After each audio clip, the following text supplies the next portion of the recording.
मंत्र पढ़ करके छोड़ दिया तो एक सुंदर विमान पैदा हो गया, प्रकट हो गया। कामक विमान, कामनेनि गमयति स कामगः, जो मन की गति से चले, मन की इच्छा से चले। मन ने कहा कि कलकत्ता जाना है, सो 1 सेकंड में कलकत्ता खड़ा। मन ने चाहा गर्मा गर्म रसगुल्ले खाने हैं, तो गर्मा गर्म रसगुल्ले प्रकट। जो मन माना वही प्रकट। इतना ही नहीं, उसी विमान में बढ़िया पहाड़ हैं, बढ़िया नदी है, बढ़िया झरने हैं, बढ़िया बाग बगीचे हैं, बढ़िया फुलवारी है, बढ़िया स्विमिंग पूल है, सारी व्यवस्था, दिव्य आनंद है। उसी में दोनों पति पत्नी बैठ करके भ्रमण करने लगे। परिणाम क्या हुआ, अलग अलग समय में लंबे अंतराल में एक एक करके 9 कन्याओं का जन्म हुआ। 9 बिटिया हो गई। तो करदम जी ने देवी जी से कहा, देवी जी तुम एक संतान की बात करती थी, तुम्हें 9 संतान मिल गई, अब अपने राम भजन के लिए चले।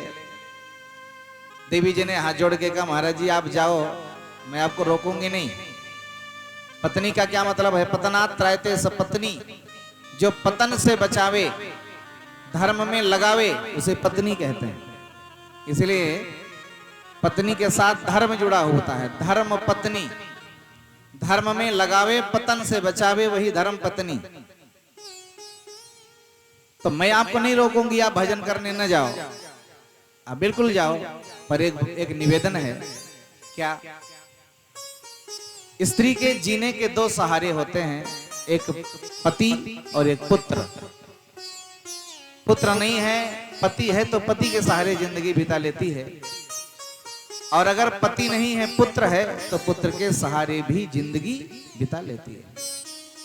और उस स्त्री का जीना दूभर हो जाता है जिसका न तो पति है न पुत्र है, उसका जीवन पहाड़ हो जाता है। इसलिए महाराज आप चले जाओगे और आपने मुझे बेटा दिया नहीं, बिटिया दी, वो भी अभी विवाह नहीं हुआ, तो इनका विवाह भी मुझे को करना है। इतना बड़ा बोझ आप मेरे सिर पे छोड़ के चले जाओगे मुझे अकेले। या तो आप इनका विवाह करा दो तब जाओ, या तो आप मुझे एक बेटा दे दो तब जाओ। तब उन्हें याद आया, भगवान ने वरदान दिया था बेटा बन के आऊंगा।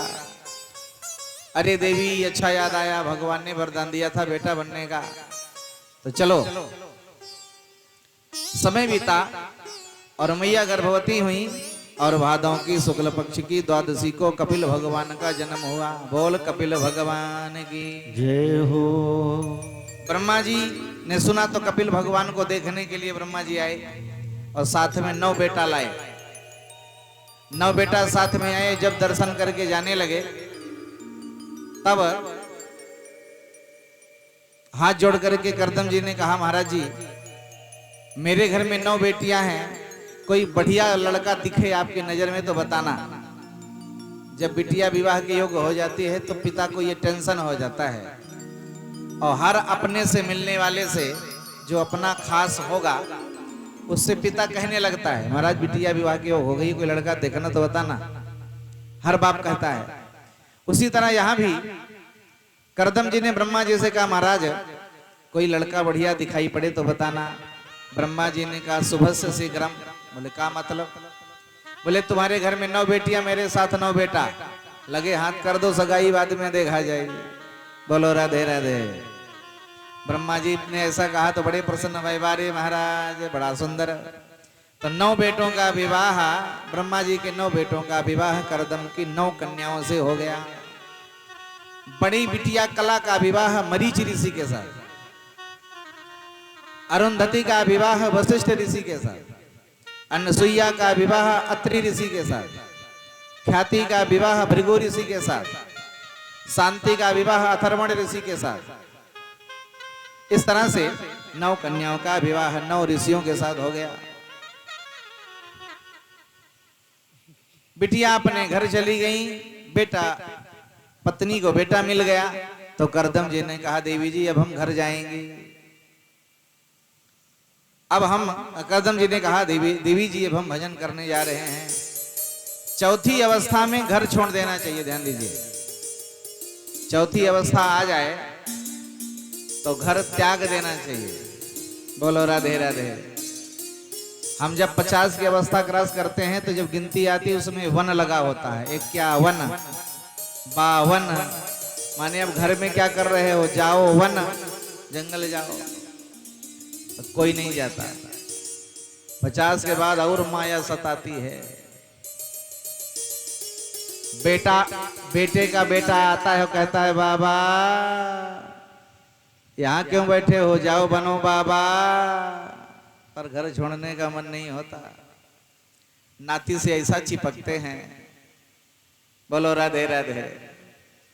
भागवत सुनते सुनते भी नाती खिलाना पड़ जाता है। बोलो राधे राधे। संजोग की बात है।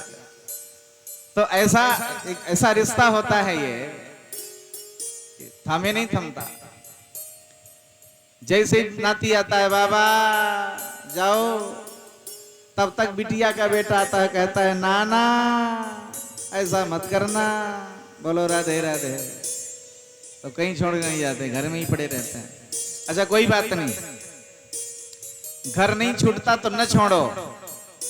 आजकल जंगल जाने का रह भी नहीं गया, जंगल में कोई मतलब नहीं है जाने का। जंगल रह ही नहीं गए तो जाएंगे कहाँ।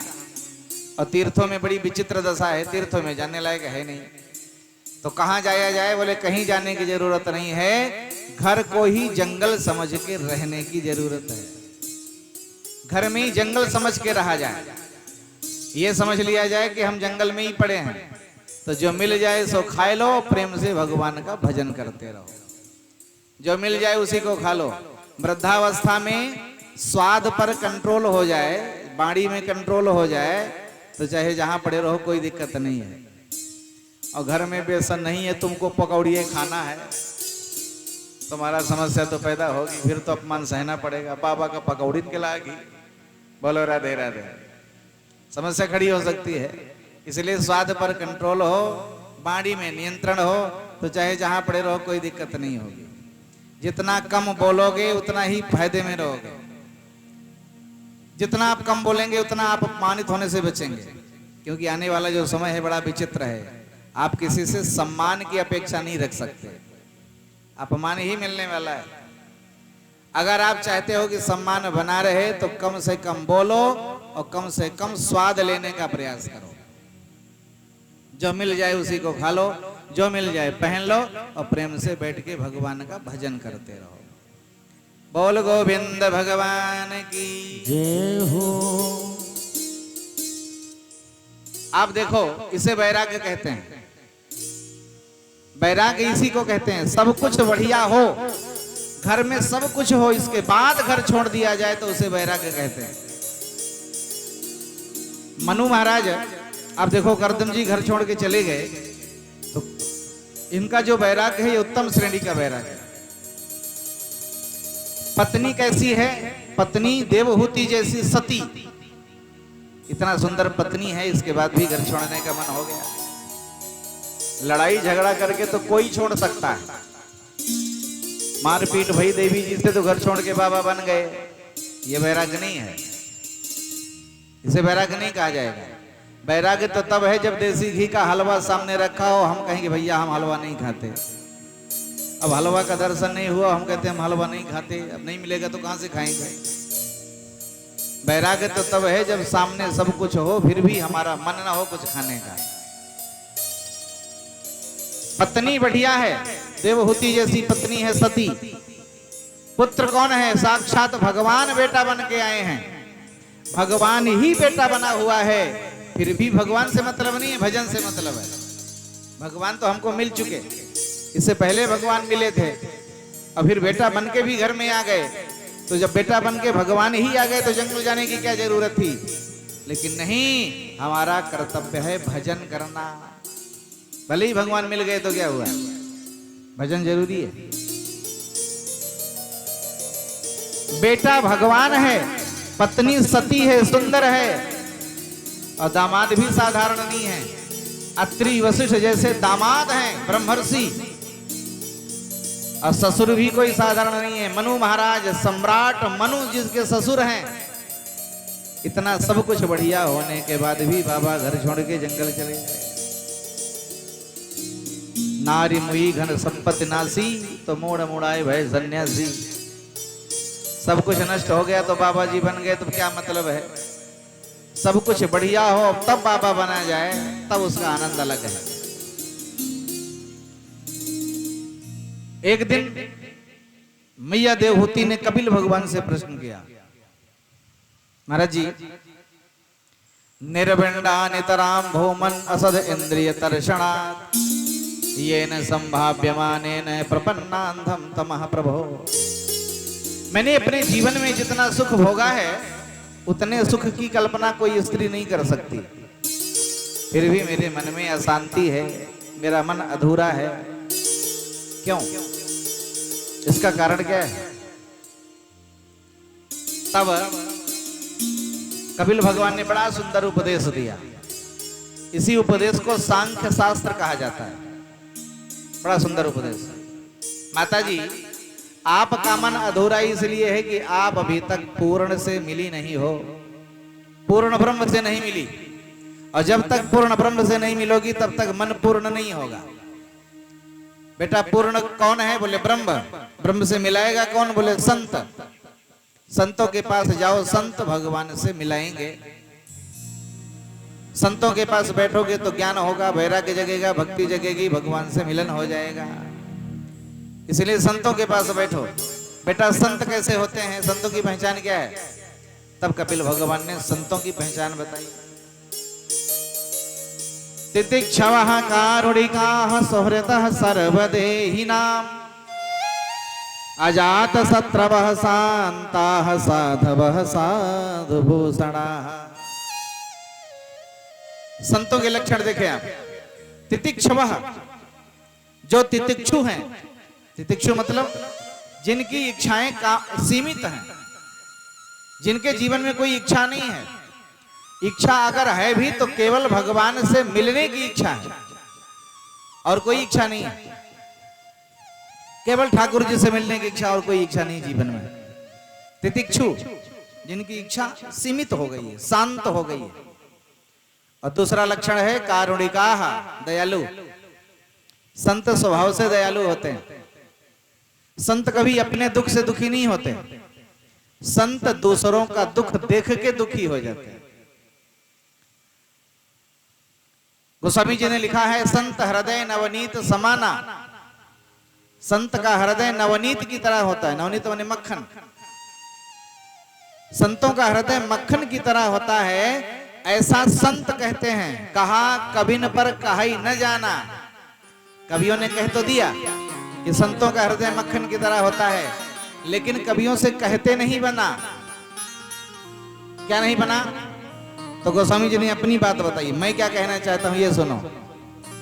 निज परिताप द्रवई नवनीता, निज परिताप द्रवई नवनीता, निज परिताप द्रवई नवनीता, निज परिताप द्रवई नवनीता, निज परिताप द्रवई नवनीता।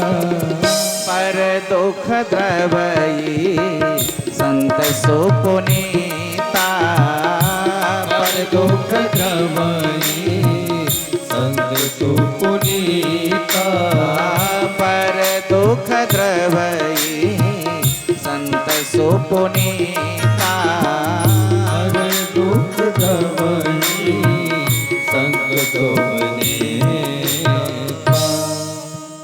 मक्खन जो होता है ना, मक्खन अपने दुख से गलता है, पिघलता है। जब उसे अग्नि का ताप लगता है तो मक्खन अग्नि के ताप से पिघल जाता है। मैंने खुद को दुख हुआ तो मक्खन पिघल गया। लेकिन संत कभी अपने दुख से नहीं पिघलते, अपने दुख से दुखी नहीं होते, अपने दुख से नहीं रोते। संत दूसरों का दुख देख के पिघल जाते हैं। दूसरों के दुख देखा तो संतों को दया आ जाती है, करुणा आ जाती है। एक संत जी नदी में स्नान कर रहे थे और एक बिच्छू बहता हुआ जा रहा था। तो संत ने देखा तो समझ गए बिच्छू जल का जीव नहीं है, बिच्छू धरती का जीव है, स्थल का जीव है। पानी में मर जाएगी। तो उसने क्या, संत ने क्या किया, अंजलि में बिच्छू को भरा और भर के बाहर फेंकने का प्रयास किया। तो बिच्छू ने स्वभाववश अंगूठे में डंक मार दिया, और डंक मार दिया तो छूट गई।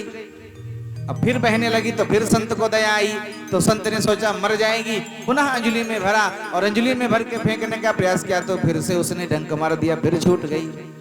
ऐसा कई बार हुआ।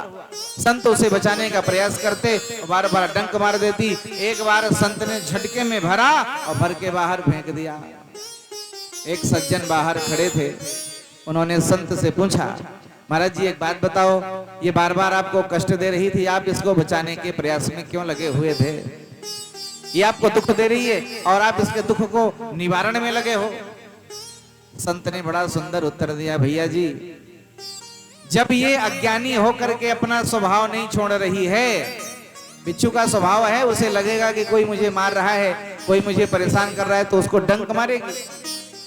तो जब ये अज्ञानी होकर के अपना स्वभाव नहीं छोड़ रही, तो मैं तो ज्ञानी हूं, मेरा भी स्वभाव है डूबते हुए को बचाना। तो जब ये ज्ञानी होकर के अपना स्वभाव नहीं छोड़ रही, तो मैं तो जानकार हूं, मैं तो ज्ञानी हूं, मैं अपना स्वभाव कैसे छोड़ दूं? तो प्यारे, ये संत का स्वभाव होता है, संत की करुणा होती है, संत की दया होती है कि दूसरों को दुखी देख करके संत द्रवित हो जाते हैं, रोने लगते हैं। इसलिए माताजी कारुणिका, संत दयालु होते हैं स्वभाव से। और तीसरा लक्षण बताया, सुहृदः सर्वदेहिनाम, सर्वदेहिनाम सुहृदः, संत सबको अपना समझते हैं, संत किसी को पराया नहीं समझते। अयम निजः परो वेति गणना लघु चेतसाम, उदार चरिता नाम तो वसुधैव कुटुंबकम। ये तुम्हारा है, ये मेरा है, ये सोच छोटी बुद्धि वालों की होती है। जिनका उदार चरित्र होता है, जिनका हृदय उदार होता है, उनके लिए पूरी पृथ्वी अपना परिवार होती है। संत सबको अपना समझते हैं, क्योंकि संत सब में भगवान को देखते हैं, इसीलिए वो सबको अपना समझते हैं और किसी से विरोध नहीं करते। निज प्रभु में देखहि जगत, केहि सन करहि विरोध। सब में भगवान को देखते हैं, इसलिए कभी किसी से विरोध नहीं करते। और हर व्यक्ति को भगवान को सब जगह देखना चाहिए। सिय राम में सब जग जानी, सिय राम में सब जग जानी, सिय राम में सब जग जानी, सिय राम में सब जग जानी, सिय राम में सब जग जानी। करहु प्रणाम जोरी जुग पानी, करहु प्रणाम जोरी जुग पानी। सिय राम में सब जग जानी, संत सब में भगवान को देखते हैं। सब में भगवान को देखना चाहिए, ध्यान दीजिए। सब में परमात्मा होते हैं, इसका हमें भान होना चाहिए, इसका हमें भाव होना चाहिए। कुत्ते में भी भगवान होते हैं, हाथी में भी भगवान होते हैं। अब कुत्ते में भगवान होते हैं ये समझ के कुत्ते की पूजा न शुरू कर दो कि कुत्ते में भगवान है, चलो पूजा शुरू कर दो। जैसे कुछ लोग होते हैं, देहातों में तो नहीं, फिर शहरों में कुत्ते की बड़ी पूजा होती है। माता पिता वृद्धाश्रम में, कुत्ता हवेली में। बोलो राधे राधे। पहले बड़ी बड़ी हवेलियों में लिखा होता था वेलकम, स्वागतम, और अब लिखा होता है कुत्तों से सावधान। बोलो राधे राधे। माने पक्का हो गया यहाँ कुत्ते रहते हैं, आदमी गया अब केवल कुत्ते रहते हैं। तो कुत्ते में भगवान होता है ये ठीक है, पर ये समझ के कुत्ते की पूजा नहीं करना। ध्यान दीजिएगा, जो जिसकी पूजा करता है अगले जन्म में वही बनता है। अगर कुत्ता पूजोगे तो समझो अगली तैयारी फिट है। बोलो राधे राधे। कुछ लोग सारा जीवन भूते प्रेत पूजते रहते हैं, तो जो पूजोगे वही बनोगे, इसमें तो रह नहीं है।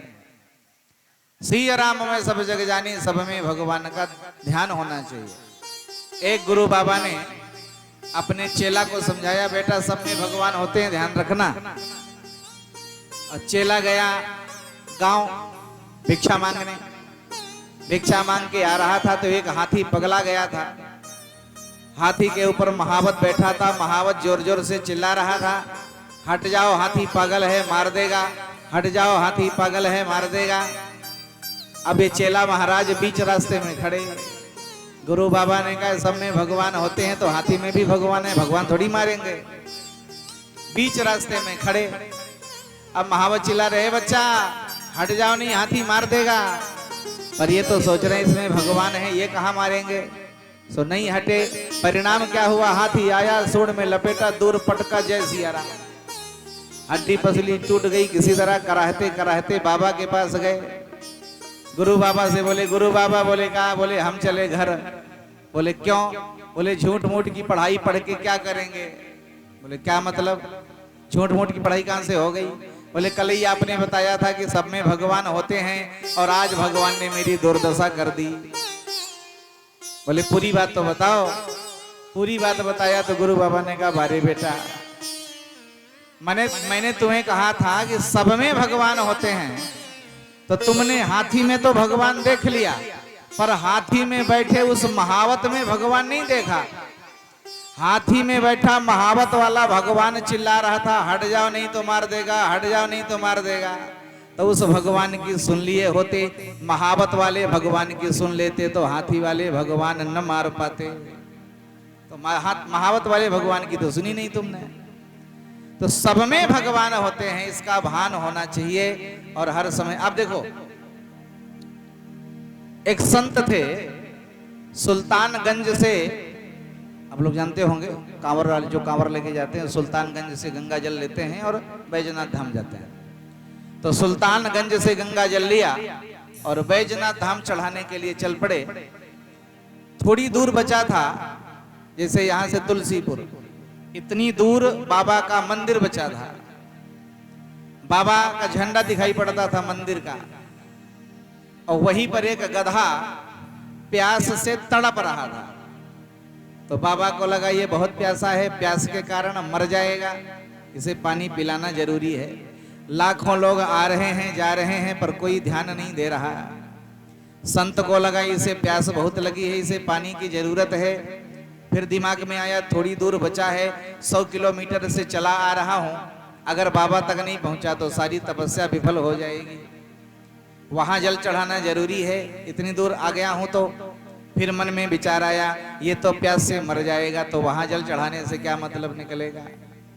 अरे वहां तो बहुत लोग जल चढ़ाने वाले पहुंच जाएंगे, पर इसे पिलाने वाला कोई नजर नहीं आ रहा है। इसलिए मुझे लगता है भोले बाबा को के नाम से मैं इसी को दे दूं। तो तुरंत अपने लोटे के गंगा जल को गधे के मुंह में डाल दिया। गधा पानी पाया तो उस गधे से भोलेनाथ प्रकट हो गए। बोल शंकर भगवान की जय हो। हाथ जोड़ के संत ने कहा, महाराज जी मैं तो गधे को पानी पिलाया, तुम कहां से आ गए। बोले बेटा मैं तुम्हारी परीक्षा कर रहा था। सब में परमात्मा होते हैं, ये भाव जब तक हृदय में नहीं आएगा तब तक भगवान मिलने वाले नहीं है। हम पत्थर की बेजान मूर्तियों में भगवान मान लेते हैं, पर इन चलती फिरती मूर्तियों में भगवान नहीं देख पाते। इन मूर्तियों से ईर्ष्या करते हैं, इन मूर्तियों से द्वेष करते हैं, इन मूर्तियों से क्रोध करते हैं, इन मूर्तियों से झगड़ा करते हैं, लड़ाई करते हैं। पर भगवान पत्थर की मूर्तियों में भगवान देखते हैं। आप जरा विचार करो, जिस भगवान ने इन मूर्तियों को बनाया होगा वो कितना प्यारा होगा। एक मूर्तिकार मंदिर में गया, जा करके भगवान से कहता है, भगवान बड़ी विचित्र हालत आपके संसार की है। मैंने पत्थर की मूर्ति में आपको बना दिया तो आप में देखने लगे सब, इसमें सब आपको देखने लगे, पर आपने जो मूर्तियां बनाई है उनसे ईर्ष्या द्वेष करते हैं और मेरी बनाई मूर्तियों में आपको देखते हैं। कितनी विचित्र बात है। इसलिए जगत में सबके साथ व्यवहार प्रेम का होना चाहिए। ज्योति से ज्योति जगाते चलो, ज्योति से ज्योति जलाने की जरूरत है और प्रेम की गंगा बहाते चलो, प्रेम लुटाते चलो, क्योंकि प्रेम से बढ़ के जगत में कोई नहीं है। सब में भगवान है और सबको भगवान समझ करके सबसे प्रेम करना चाहिए। हृदय भवन अगर पवित्र नहीं है, हृदय शुद्ध नहीं है, तो मंदिर भी जाने से कोई मतलब नहीं। एक बहुत ही सुंदर भजन है पुराना। जब मन की कोठरिया में मैल भरा, तो पर के नहाए का होई।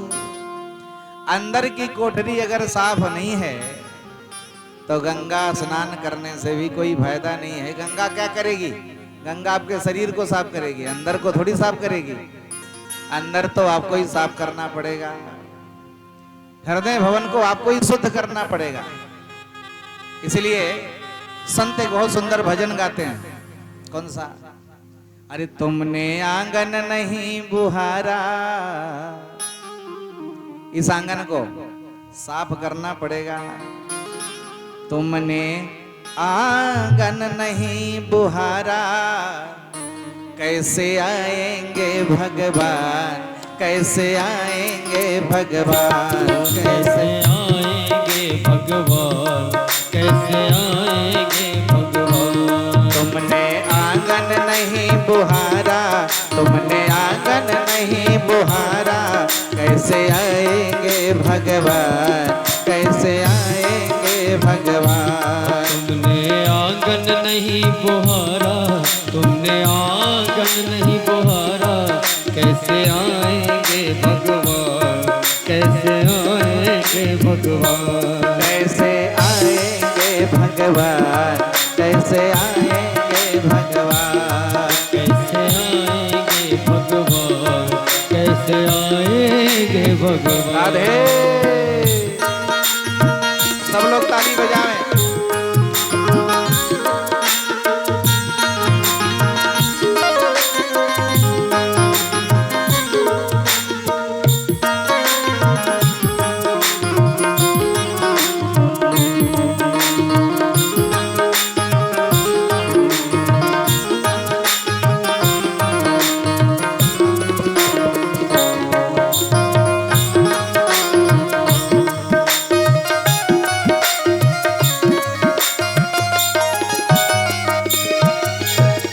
कोने कलमस कसाय की लगी हुई है तेरी, हर कोने कलमस कसाय की लगी हुई है ढेरी। हर कोने कलमस कसाय की लगी हुई है ढेरी, हर कोने मसाय के लगी हुई है ढेरी। नहीं ज्ञान के किरण कहीं भी, हर कोठरी अंधेरी। नहीं ज्ञान की किरण कहीं की कोठरी अंधेरी। नहीं ज्ञान की किरण कहीं भी, हर कोठरी अंधेरी। नहीं ज्ञान की किरण कहीं भी, हर कोठरी अंधेरी। आंगन चौबारा अंधियारा, आंगन चौबारा अंधियारा, कैसे आएंगे भगवान, कैसे आएंगे भगवान। कैसे आएंगे भगवान, कैसे आएंगे भगवान। चंचल मन को नहीं संभारा, चंचल मन को नहीं संभारा, कैसे आएंगे भगवान, कैसे आएंगे भगवान। कैसे आएंगे भगवान, कैसे आएंगे भगवान।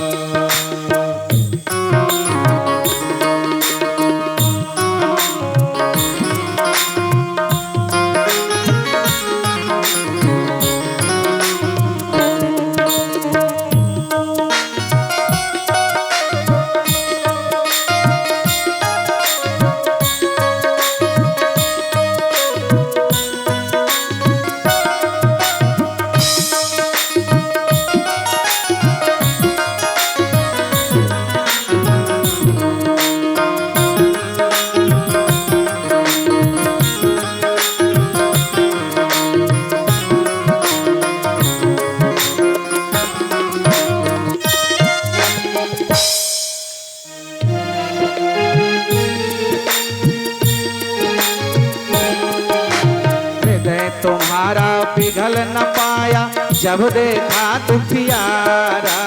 हृदय तुम्हारा पिघल न पाया जब देखा उजियारा। हृदय तुम्हारा पिघल न पाया जब देखा दुखियारा। हृदय तुम्हारा पिघल न पाया जब देखा दुखियारा। किसी पंथ भोले ने तुमसे पाया नहीं सहारा। किसी पंथ भूले ने तुमसे पाया नहीं सहारा। किसी पंथ भोले ने तुमसे पाया नहीं सहारा। किसी पंथ भूले ने तुमसे पाया नहीं सहारा। सोखी है करुणा की धारा, सोखी है करुणा की धारा। कैसे आएंगे भगवान, कैसे आएंगे भगवान। कैसे आएंगे भगवान, कैसे आएंगे भगवान। तुमने आंगन नहीं बुहारा, तुमने आंगन नहीं बुहारा। कैसे आएंगे भगवान, कैसे आएंगे भगवान। कैसे आएंगे भगवान, कैसे आएंगे भगवान।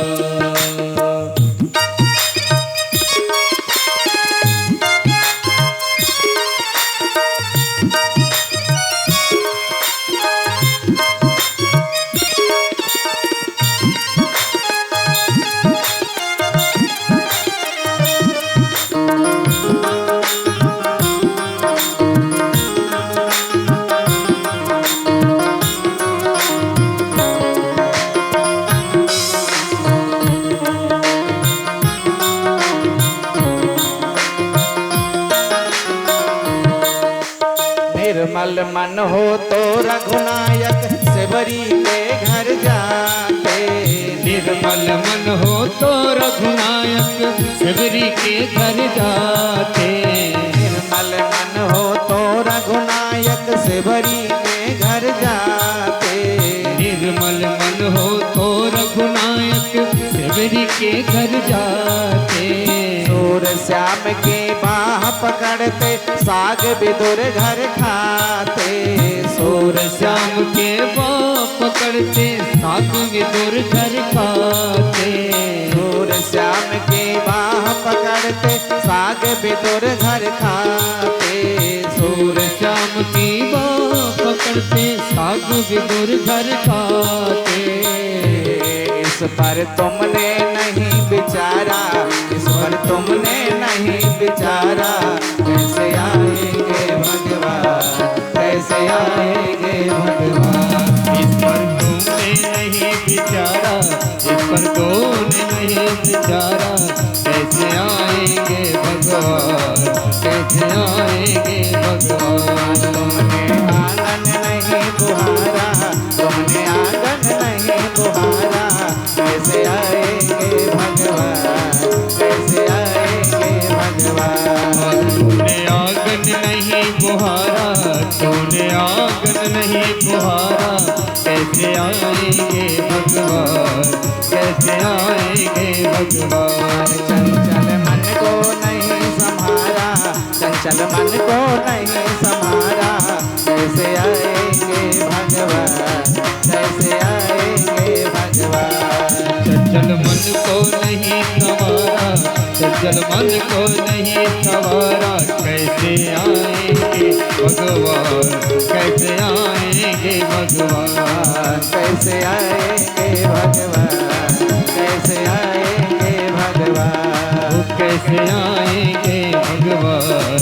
कैसे आएंगे भगवान, कैसे आएंगे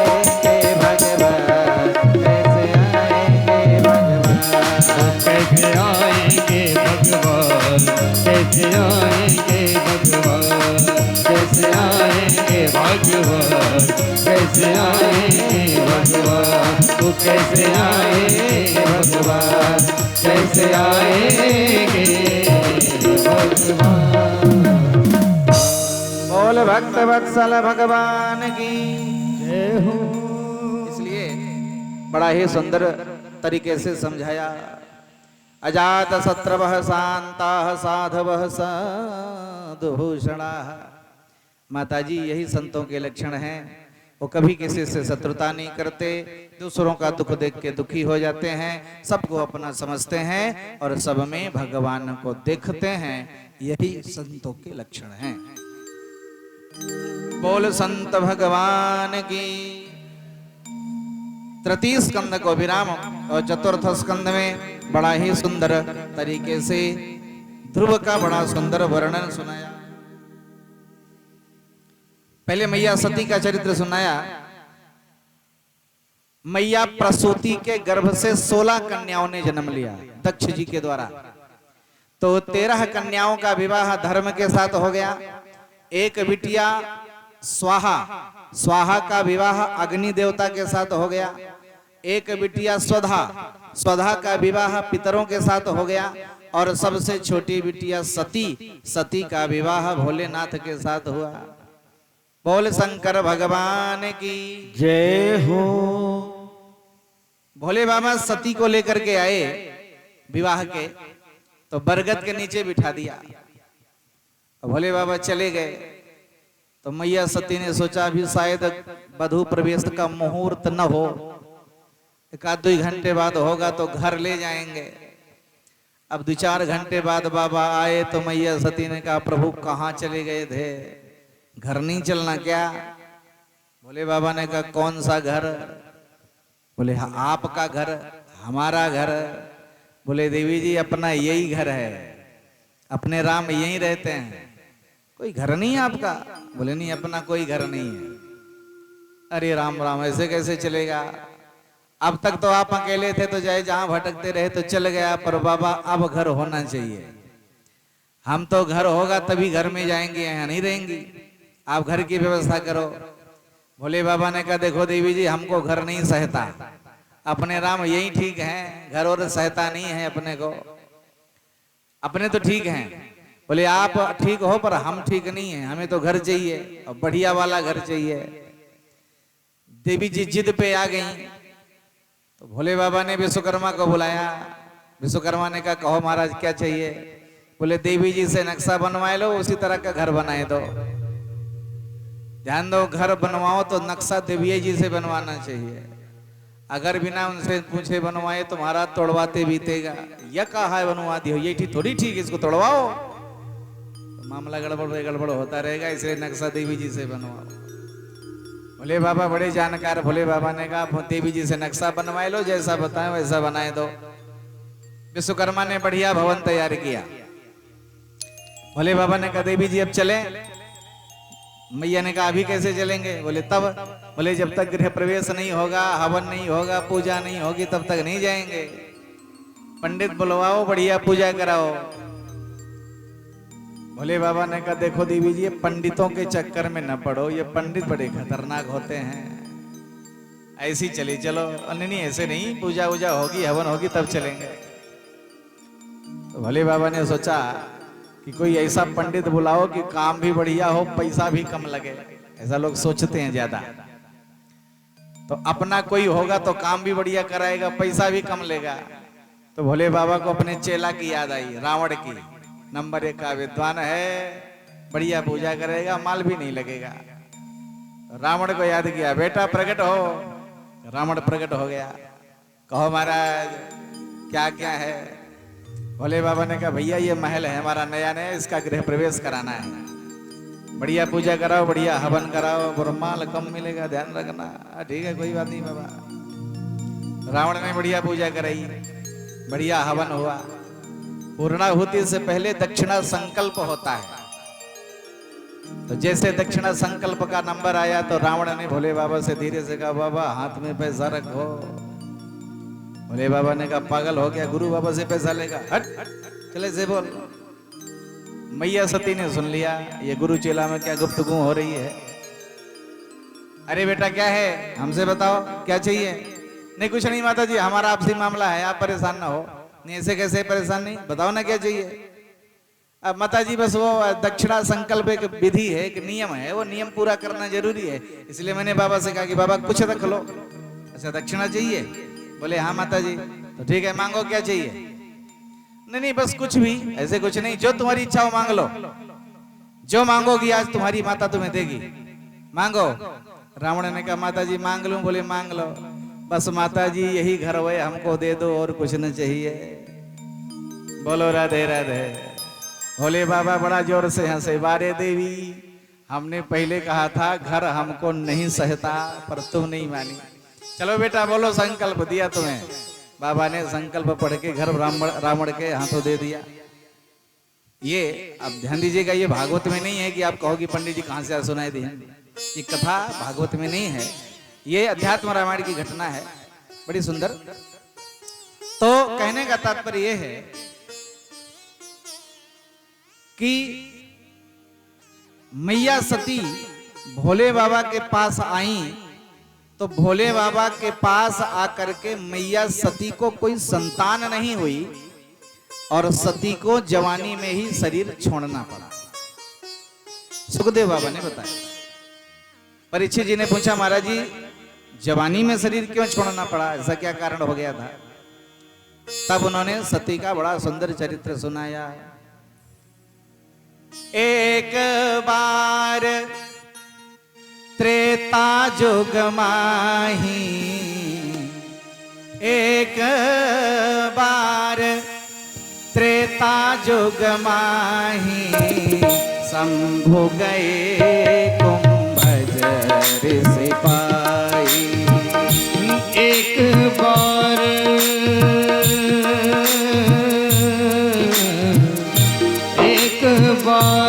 त्रेता युग माही, शंभु गए कुंभजर सिपाही। एक बार त्रेता जुग माही, एक बार त्रेता युग माही, शंभु गए कुंभजर सिपाही। शंभु गए कुंभजर सिपाही। संग सती, संग सती जग जननी भवानी। संग सती जग जननी भवानी। पूजे ऋषि अखिलेश्वर जानी। पूजे ऋषि अखिलेश्वर जानी। पूजे ऋषि अखिलेश्वर जानी। पूजे ऋषि अखिलेश्वर जानी। एक बार त्रेता युग की बात है, भोले बाबा कथा सुनने के लिए अगस्त जी के आश्रम की ओर चल पड़े। और जैसे अगस्त जी के आश्रम की ओर चले तो सती जी ने पूछा महाराज जी कहाँ? भोले बाबा ने कहा कथा सुनने जा रहे हैं। कहाँ? बोले अगस्त जी के आश्रम में। सती ने कहा हम भी चलेंगी। भोले बाबा ने मना किया देवी जी तुम न जाओ, तुम न जाओ तो ज्यादा अच्छा है। नहीं नहीं महाराज हम चलेंगे। ध्यान दीजिए, जब हमारा विवाह होता है तो कन्या 7 वचन हमसे मांगती है। चौथे वचन में कन्या मांगती है हव्य प्रदाने कव्य प्रदाने, माने आप देवताओं को हवन दो, कथा सुनो, सत्संग करो, या पितरों को पिंडदान दो। आप हमें अपने बाएं भाग में रखो, तब हम तुम्हारे बाएं भाग में आएंगे। माने हवन करते समय, पूजन करते समय, कथा सुनते समय देवी को साथ में रखना चाहिए। कथा अकेले नहीं सुनना चाहिए। बोलो राधे राधे। अब आज चल गया, मान लो सोच चुकी है, गड़बड़ हो गया, अकेले चले आए, कोई बात नहीं, कल साथ में लेके आइएगा। बोलो राधे राधे। भगवान ने जोड़ा बनाया है तो साथ में सुनना चाहिए। अच्छा कुछ लोग डरते हैं कहीं कुछ गड़बड़ ना हो जाए। एक घटना याद आ गई, आपको बता दें। एक डॉक्टर साहब एक जगह कथा सुनने जाया करते थे। और एक दिन डॉक्टर साहब कथा सुन के आए तो देवी जी ने पूछा कहाँ गए थे? बोले कथा सुनने। ये कथा क्या होती है? तो डॉक्टर साहब ने बताया एक पंडित जी होते हैं, बड़ी सुंदर भगवान की कथा सुनाते हैं, बड़ा आनंद आता है। अच्छा वो यदुवाइन लगता है वहीं गई थी, ओहो हम भी चलेंगे। डॉक्टर साहब ने मना किया, तुम न जाओ। नहीं कल हम भी चलेंगे। और देवी जी जिद पे आ गई तो डॉक्टर साहब सोचे कि मामला गड़बड़ हो जाएगा, हमें क्यों नहीं ले चलोगे। डॉक्टर साहब ने कहा देखो ऐसा है, वहां पढ़े लिखों की समाज होगी और तुम हो अनपढ़, पुराने जमाने का मामला था। तो तुम पढ़ी लिखी हो नहीं, कहीं कुछ ऊट पटांग को दे दो तो हमारी इज्जत की बेइज्जती हो जाएगी। अच्छा तो वहां मुझे किसी से शास्त्रार्थ थोड़ी करना है, जाऊंगी कथा सुन के चली आऊंगी। बोले वो तो सब ठीक है पर माताओं का स्वभाव बड़ा खतरनाक होता है, बिना चौरा किए रह नहीं सकती। अब कोई नई मिल जाए तब तो और पक्का है। तो कोई ना कोई कुछ पूछेगी, तुम बोल नहीं पाओगी, उल्टा पुल्टा बोल दोगी, मामला गड़बड़ हो जाएगा। नहीं हम कुछ नहीं बोलेंगी, वैसे जो 2-4 शब्द जरूरी हो वो आप हमें सिखा दो। डॉक्टर साहब ने समझा हाँ ये ठीक है। तो डॉक्टर साहब ने कहा कि जैसे तुम जाओगी, अगर कोई देवी तुमसे पूछे कि जिनके साथ तुम आई हो वो तुम्हारी कौन लगते हैं, कौन लगते हैं तुम्हारे, तो तुम कहना कि वो हमारे हस्बैंड हैं। अच्छा मान लो ये पूछे कि जिनके साथ तुम आई हो तुम उनकी कौन लगती हो, तब क्या बताऊंगी। तो डॉक्टर साहब ने कहा तब बताना हम उनकी वाइफ हैं। अब बेचारी रात भर रटती रही, हस्बैंड वाइफ हस्बैंड वाइफ रात भर। सवेरे भूल न जाए, सवेरे सवेरे तैयार हुई, बढ़िया अच्छा कपड़ा पहना, अब स्कूटर में पीछे बैठ गए, पहुंची तो बड़ी सुंदर व्यवस्था थी। 2 पंक्तियां थी, एक में पुरुष और एक में स्त्रियां। तो डॉक्टर साहब को शंका थी गड़बड़ करेगी जरूर, तो अपने बगले में बैठाया, बगल वाली लाइन में, बगल में बैठ गए। और एक देवी जी उससे लगी पूछने। अच्छा गड़बड़ क्या कर दिया, उस देवी जी ने दोनों प्रश्नों इकट्ठे पूछ लिया उससे, वो हड़बड़ा गई। उसने पूछा जिनके साथ तुम आए हो तुम उनकी कौन लगती है, वो तुम्हारे कौन लगते हैं। तो हड़बड़ा गई और हड़बड़ा करके जल्दी से बोली वो हमारे हैंड पंप हैं, हम उनकी पाइप हैं। बोलो राधे राधे। डॉक्टर साहब ने माथा पकड़ लिया, हे भगवान सब गड़बड़ कर दिया, चल यहाँ से। हाथ पकड़ के लेके भागेंगे। बोलो राधे राधे। तो कभी कभी गड़बड़ हो जाता है, पर यहाँ सब आपकी अपनी समाज है, यहाँ गड़बड़ नहीं होगी, इसलिए टेंशन ना हो, साथ में लेकर के आइए। बोल गोविंद भगवान की जय हो। भोले बाबा ने कहा देवी जी तुम न जाओ, पर सती ने कहा नहीं हम चलेंगी। सती जी गई, भोले बाबा ने कथा सुना, लेकिन सती का मन कथा में नहीं लगा। सुनी महेश, भोले बाबा ने तो सुनी, पर सती जी का मन कथा में नहीं लगा। और जब वहां से चल पड़े तो भोले बाबा चले, और चले जा रहे थे तो भोले बाबा सोचने लगे राम जी के दर्शन हो जाते तो मजा आ जाता। यही सोचते हुए जा रहे थे, तब तक राम जी दिखाई पड़ गए। राम जी जंगल में जानकी को खोज रहे थे। भोले बाबा ने देखा तो बड़ा जोर से हंसे, वारे नारायण अच्छा नाटक कर रहे हो, हैं? इतने बड़े बड़े आंसू, कोई देखे तो समझे सही सही रो रहे हो। राम जी को देख के वहीं से प्रणाम किया। कही सचिदा नंद जग पावन, कही सचिदा नंद जग पावन, अस कही चले ओ मनोज न सावन, अस कही चलो मनोज न सावन, कही सचिदा कही सचिदा नंद जग पावन, अस कही चले वो मनोज न सावन, अस कही चलो मनोज न सावन। कही सच्चिदानंद जग पावन, अस कही चलो मनोजन सावन। भगवान को प्रणाम किया भोलेनाथ ने और वहां से चल पड़े। जैसे ही वहां से चले, भोले बाबा ने प्रणाम किया तो सती को शंका हो गई, इन्होंने राजा के लड़कों को प्रणाम क्यों किया, भगवान नहीं हो सकते। लेकिन भोले बाबा ने इनको भगवान कहा है तो मानना पड़ेगा, क्योंकि भोले बाबा झूठ बोल नहीं सकते। भोले बाबा झूठ बोल नहीं सकते, लेकिन इनको देख के भगवान लगता नहीं, हम कैसे मान लें। भोले बाबा से कहा देवी जी ने, महाराज जी भगवान है? भोले बाबा ने कहा हाँ देवी जी, जिनकी कथा हम सुन के आ रहे हैं ना, ये वही नारायण है, नर लीला कर रहा है। सती को विश्वास नहीं हुआ तो भोले बाबा ने कहा देवी जी, जैसे मिटे मोह भ्रम भारी, जैसे तुम्हारा मोह मिटे वही कर लो, जाओ परीक्षा ले लो। लेकिन ध्यान रखना, परीक्षा लेना तो बहुत विचार के लेना, बहुत सोच के लेना। करे हो सो जतन विवेक विचारी, विवेक से काम लेना, विचार के काम लेना। और चल पड़ी सती। सती आई, सती ने सीता का भेष बनाया, जानकी का भेष बनाया, जानकी का भेष बना करके आगे आगे चल पड़ी। राम जी बड़े बड़े मोटे मोटे आंसू रो रहे थे, पर राम जी ने सती को देखा। लक्ष्मण जी कुछ बोलना चाहते थे, भैया देखो, इतना लक्ष्मण जी बोले तो राम जी तुरंत दौड़ करके गए, सती के चरणों में प्रणाम किया।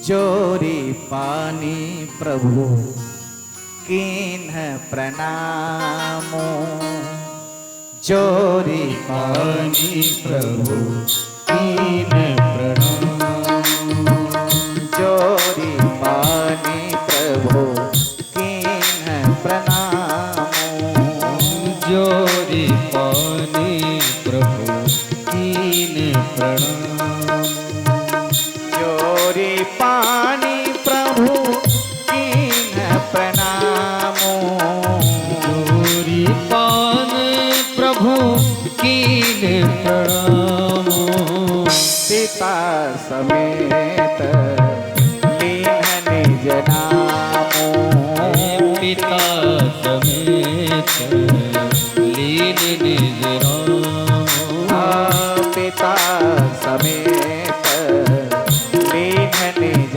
नामो, पिता समेत लीन निज रामो, कहे ओ बहोरी कहाँ वृक्ष के तो, कहूँ बहोरी कहो वृक्ष के तू, कहो बहोरी कहो वृक्ष के तू, विपिन अकेली विरहों के हिले तो, विपिन अकेली वीरों के हेतु, विपिन अकेली विरहों के हिले तो, अकेली वीरों के हेतु। भोले बाबा राम जी ने जा करके सती को प्रणाम किया।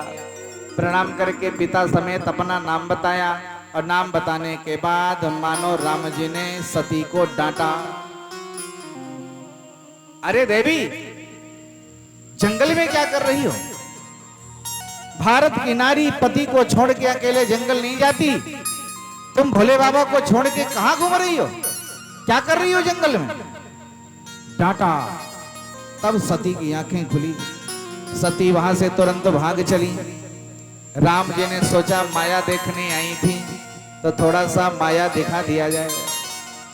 राम जी ने सती को माया दिखाया तो भागी चली जा रही थी।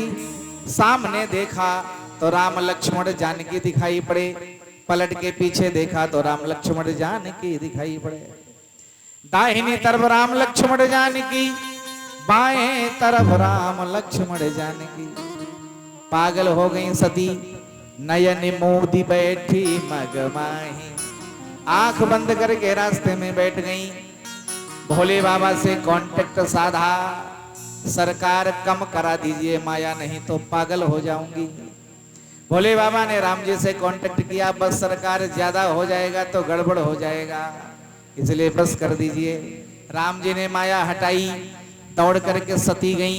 भोले बाबा ने सीधे सीधे पूछा, लीन परीक्षा कवन विधि, सत्य कहूं सब बात। देवी जी आपने कौन सी परीक्षा ली, सही सही बताना। आप ध्यान दो, भोले बाबा को शंका थी कि ये झूठ बोलेगी पक्का, इसीलिए भोले बाबा ने पहले कह दिया सही सही बताना कैसे परीक्षा लिए हो। पर भैया स्वभाव सीधा झूठ बोल गई। कछु न परीक्षा लीन है गोसाई, कछु न परीक्षा लीन गोसाई। कछु न परीक्षा लीन है गोसाई, कछु न परीक्षा लीन गोसाई। दीन प्रणाम तुम्हारे विनाई, कीन प्रणाम तुम्हारी नाई। दीन प्रणाम तुम्हारे विनाई, कीन प्रणाम तुम्हारी नाई। कोई परीक्षा नहीं लिया हमने, जैसे आपने प्रणाम किया था वैसे हमने भी प्रणाम कर लिया। भोले बाबा समझ गए झूठ बोल गई। भोले बाबा ने ध्यान लगा के देखा तो सती ने सीता का भेष बनाया था। भोले बाबा ने मन में संकल्प कर लिया कि यह तन सती भेंट अब नहीं, अब इस शरीर से सती का मिलन नहीं होगा, क्योंकि सती ने मेरी माता का रूप बनाया है, तो अब ये मेरी पत्नी नहीं मेरी माँ हो गई हैं। ये भाव आ गया भोले बाबा के। भोले बाबा ने सती का त्याग कर दिया और यही वियोग सती सह नहीं पाई और जाकर के पिता के यज्ञ में अपने आप को नष्ट कर दिया। और वही सती अगले जन्म में पर्वत की पुत्री पार्वती बन करके पैदा हुई। भोले बाबा से भोले बाबा को पाने के लिए तपस्या किया और उसके बाद भोले बाबा के साथ विवाह हुआ और 2 पुत्र हुए, कार्तिकेय और गजानन। खडानन और गजानन। बोल गोविंद भगवान की जय। चतुर्थ स्कंद में ही ध्रुव का बड़ा सुंदर चरित्र सुना। उत्तानपाद महाराज की 2 पत्नियां थीं, एक सुनीति और सुरुचि। सुनीति को एक बेटा और सुरुचि को एक बेटा। सुनीति को ध्रुव और सुरुचि को उत्तम। एक दिन ध्रुव खेलते खेलते और राजमहल पहुंच गए। राजा ने देखा तो पुत्र प्रेम जग गया और बेटे को उठा के गोदी में बिठा लिया, प्रेम करने लगे। तो सुरुचि ने सोचा कि आज प्रेम से गोदी में बिठाए हैं और कल को प्रेम ज्यादा हो जाए तो सिंहासन में न बिठा दें, इसलिए लगाम अभी से लगाना चाहिए। और उन्होंने तुरंत ध्रुव को हाथ पकड़ के जमीन में पटक दिया और डांटा, यहां से निकल जाओ। ध्रुव ने कहा क्यों, मैं पिता की गोदी में नहीं बैठ सकता माताजी। बोले नहीं बैठ सकते। बोले क्यों नहीं बैठ सकता। बोले राजा की गोदी में बैठने के लिए तुम्हें एक काम करना पड़ेगा। कौन सा काम। बोले जंगल जाओ, जंगल जा करके भजन करो, भजन करके भगवान को प्रकट करो, भगवान को प्रकट करके वरदान मांगो, इसके बाद शरीर छोड़ो, मेरी कोख से जन्म लो, तब राजा की गोदी में बैठने के अधिकारी हो गए। वहां से आए, आकर के अपनी माँ से बताया। माता सुनीत की आंखों में आंसू आ गए, पर बच्चे का हृदय मजबूत करने के लिए रोई नहीं। उन्होंने कहा बेटा जाओ, जा करके भगवान को प्रकट करो। संसार में परमात्मा बहुतों को मिले हैं, अगर भगवान किसी को मिला होगा तो मेरे बेटे को जरूर मिलेगा, इसलिए बेटा जंगल जा। माता के चरणों में प्रणाम करके और ध्रुव जंगल चले गए। नारद बाबा रास्ते में मिले। नारद बाबा ने समझाया, बेटा कहाँ जा रहे हो। गुरु बाबा भजन करने जा रहा हूँ, संत मंत्र जपने जा रहा हूँ, भगवान को पाने जा रहा हूँ। पूरी घटना ध्रुव ने नारद बाबा को बता दिया। नारद ने समझाया, बेटा मैं तुम्हें तुम्हारे पिता की गोदी में बिठाऊंगा, मेरे साथ घर चलो, जंगल में जंगली जीव तुम्हें खा जाएंगे, पता नहीं चलेगा, इसलिए भजन को छोड़ो। मैं तुम्हें राजा की गोदी में ही नहीं, मैं तुम्हें राजा के सिंहासन में भी बिठाऊंगा। पर ध्रुव ने कहा नहीं महाराज, मेरी माँ ने कहा है जंगल में जाओ, भगवान को प्रकट करो, तो मैं बिना भगवान को प्रकट किए वापस नहीं लौटूंगा।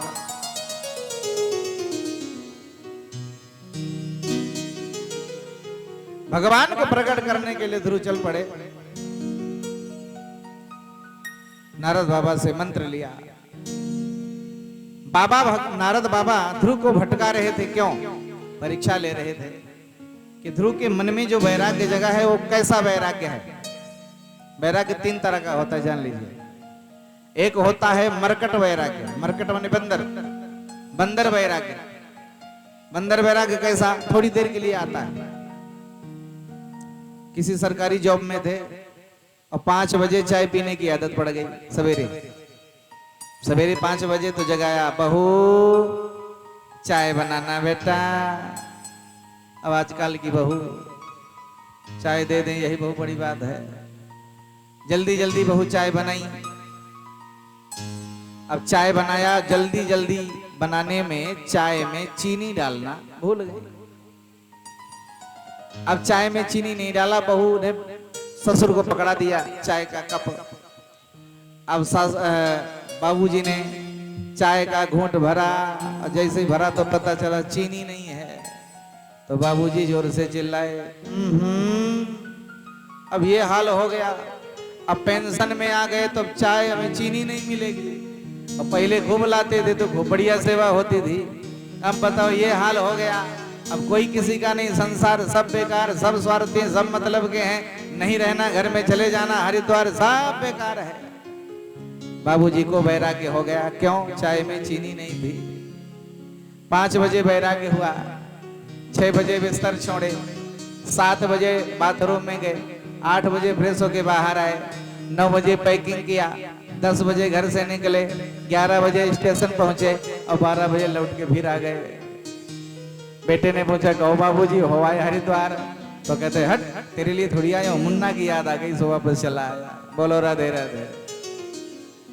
तो ये मरकट वैराग्य है, बंदर की तरह, अस्थाई नहीं होता, थोड़ी देर के लिए आता है फिर चला जाता है। और दूसरा वैराग्य है मरघट वैराग्य, श्मशान वैराग्य। हम लोग 100 के पीछे पीछे चलते हैं तो बड़ी प्यारी प्यारी बातें करते हैं। भैया किसी का कोई भरोसा नहीं, कौन कब मर जाए। बताओ, कल अच्छे खासे बैठे थे, आज जय सिया राम हो गए। कोई भरोसा नहीं है। बड़ी अच्छी अच्छी बातें होंगी, पता नहीं कौन कब मर जाए, कौन किसने दिन के लिए आया है, कोई भरोसा नहीं है। बड़ी अच्छी अच्छी बातें होंगी। और माघ का महीना हो और रात में 10 बजे फूंक के आना पड़े, किसी को नहाना पड़े, तो कुछ लोग कह देते हैं इनको माघ ही मिला था मरने को। अरे भाई साके में मर गए होते, बढ़िया नहाने में मजा आता। बताओ कैसे नहाए, अब बताओ। अभी कितनी अच्छी बातें कर रहे थे, किसी का कोई भरोसा नहीं। भगवान की जब इच्छा होती वही होता है। और सब भूल गए घर आते। तो मरघट वैराग्य थोड़ी देर के लिए होता है। और उत्तम कोटि का वैराग्य होता है उत्कट वैराग्य। एक बार आता है तो व्यक्ति घर छोड़ के ही चला जाता है। सिद्धार्थ को आया था रात में 12 बजे, पत्नी और बेटे को सोता हुआ छोड़ के चले गए और जगत में गौतम बुद्ध के नाम से जाने गए। बोल गोविंद भगवान की। तो नारद बाबा ने कहा, बेटा मैं परीक्षा कर रहा था तेरा वैराग्य किस श्रेणी का है। कुछ लोग कहते हैं कि तुलसी को अगर पत्नी की डांट न पड़ती तो तुलसी बाबा न बनते। हमने कहा भैया अगर कोई पत्नी की डांट से बाबा बनता तो आज हर घर में बाबा होते। बोलो राधे राधे। शायद ही कोई ऐसा व्यक्ति हो जिसको ये महाप्रसाद न मिला हो, आज हर घर में बाबा होते। तो कोई पत्नी की डांट से बाबा नहीं बनता। अरे डांट की बात छोड़ो महाराज, कुछ लोग तो ऐसे हैं कि मार तक पा जाते हैं तब तक घर नहीं छोड़ते। डांट की कौन बात करे। तो पत्नी की डांट से बाबा कोई नहीं बनता। बाबा जब तक हृदय में सत्संग की ज्वाला नहीं जलती, जब तक वैराग्य का दीपक ठीक से नहीं जलता, तब तक कोई घर छोड़ता नहीं है। सत्संग का घी भरा हुआ है, वैराग्य की बत्ती बनी हुई है, तो कोई भी ज्ञान की माचिस छुआ देगा और दीपक जल जाएगा, व्यक्ति घर छोड़ के चला जाएगा। तो नारद बाबा ने कहा भैया हम तुम्हारी परीक्षा कर रहे थे, तुम्हारा वैराग्य किस श्रेणी का है। मंत्र लिए हो कि ऐसे भजन करोगे। बोले बाबा मंत्र तो नहीं लिया। तो बिना मंत्र लिए पूजा करने का कोई मतलब नहीं है। मंत्र जरूर लेना चाहिए, गुरु बनाना चाहिए जरूर। 40 की अवस्था तक हर व्यक्ति को गुरु दीक्षा ले लेनी चाहिए। गुरु दीक्षा लेने के बाद पूजा का फल बढ़िया मिलता है, अच्छा मिलता है। इसलिए पूजा का फल लेना है पूरी तरह से तो मंत्र जरूर लेना चाहिए। बाबा ने, नारद बाबा ने मंत्र दिया, ओम नमो भगवते वासुदेवाय। मंत्र दिया और मंत्र लेकर के गए और 5 महीने की कठिन तपस्या किया और 6वें महीने में भगवान प्रकट हो गए। बोल भक्त वत्सल भगवान की जय हो। इतना जोर से आप लोग बोलते हो कि मन प्रसन्न हो जाता है। बोल नंद के लाला की। चलो काम चला लिया जाएगा। 6वें महीने भगवान प्रकट हो गए। भगवान ने जाकर के दर्शन दिया ध्रुव को और ध्रुव को उठा के भगवान ने गोदी में बिठाया। और जैसे भगवान की गोदी में ध्रुव बैठे तो ध्रुव की आंखों से आंसू बहने लगे। ध्रुव को अपनी माता की याद आ गई। मेरी माँ होती आज तो ये देख के कितना प्रसन्न होती कि उसके बेटे ने भगवान को प्राप्त कर लिया है। रोने लगे। भगवान ने आंसू पोंछा और कहा, बेटा जाओ, जब तक तुम्हारा मन हो तब तक राज करना और तुम्हारा मन भर जाए तो मेरे धाम को आ जाना। मैंने तुम्हारे लिए एक अलग धाम को बनाया है, ध्रुव लोक, और ध्रुव लोक में आकर के मेरा भजन करना। भगवान को प्रणाम किया और ध्रुव वहां से चल पड़े। बोल भक्त वत्सल भगवान की जय हो। आवाज की कथा का यहीं पर विश्राम। 2 बार भगवान का हम सब नाम लेंगे, ध्रुव के साथ भगवान की स्तुति करेंगे। और कल कथा का चौथा दिवस है, चतुर्थ दिवस। तो कल कन्हैया का जन्म होगा, राम जी का जन्म होगा, कन्हैया का जन्म होगा। तो कल थोड़ी संख्या आप लोग बढ़ाइए। वैसे गांव इतना छोटा भी नहीं है, अगर सब लोग आएंगे तो आनंद आएगा। कथा के 3 अंग होते हैं, साज, समाज, आवाज। तो साज हमारे बाबूजी ने दे दिया, हमारे भैया ने, हम जो कहते गए व्यवस्था करते गए। तो साज इन्होंने दे दिया। समाज आप लोग दे दीजिए, आवाज हम दे देंगे, आनंद आ जाएगा। जब तक भीड़ अच्छी नहीं होती तब तक कथा में अच्छा मन नहीं लगता। जितनी अच्छी भीड़ हो उतना अच्छा आनंद आता है। तो कल चौथा दिवस है। अच्छा, कुछ लोग होते हैं जो सोचते हैं जिस दिन बढ़िया प्रसाद मिलेगा उसी दिन चला जाएगा, होते हैं। तो कल बढ़िया वाला प्रसाद मिलेगा। अब क्या मिलेगा ये नहीं बताएंगे, ये सस्पेंस रखा, पर प्रसाद बढ़िया मिलेगा कल।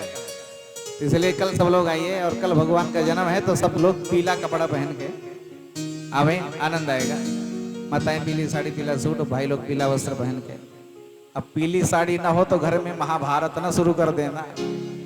साड़ी लाओ, कथा में जाना है। ना हो तो कोई बात नहीं, हो तो बहुत अच्छी बात है। आइए भगवान के चरणों में प्रणाम करते हैं। लागी लगन मत तोड़ना मेरे श्याम,